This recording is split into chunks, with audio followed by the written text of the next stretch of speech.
ఒక దేశం, వందే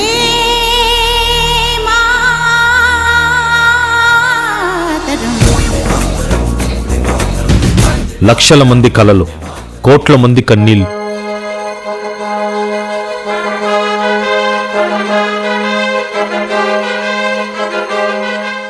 వందల సంవత్సరాల పోరాటం.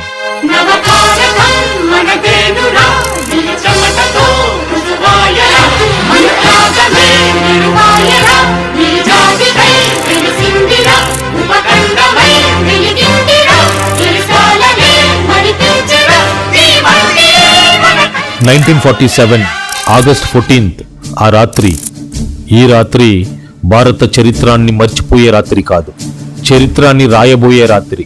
ఢిల్లీ వీధులు జనంతో నిండిపోయాయి. ఎవ్వరూ నిద్రపోలేదు. ఇంట్లో దీపాలు వెలుగుతున్నాయి. గుండెల్లో ఒక ప్రశ్న: రేపు నిజంగానే మన దేశం మన చేతుల్లో ఉంటుందా? ఒకవైపు ఆనందం, ఇంకోవైపు విభాజన బాధ. లక్షల కుటుంబాలు విడిపోయాయి. రైలులు శరణార్థులతో నిండిపోయాయి. కానీ ఆ కష్టాల మధ్యలో కూడా ఒక మాట ప్రతి భారతీయుడు గుండెల్లో మారుమోగుతూనే ఉంది: స్వాతంత్ర్యం.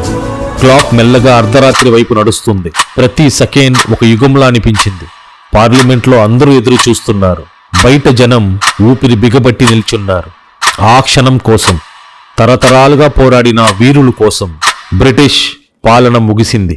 మన త్రివర్ణ పతాకం ఆకాశంలో ఎగిరింది.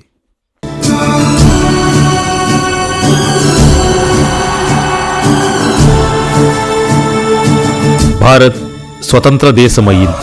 ఆ జెండాలో ఒక్క రంగు కాదు, లక్షల బలిదానాల రక్తం ఉంది. ఆ గాలిలో ఒక ఉత్సాహం కాదు, వీరుల శ్వాసం ఉంది. ఈ స్వాతంత్ర్యం మనకు వచ్చిన వరం కాదు, మన పూర్వీకులు ఇచ్చిన అమూల్యమైన బాధ్యత. జై హింద్.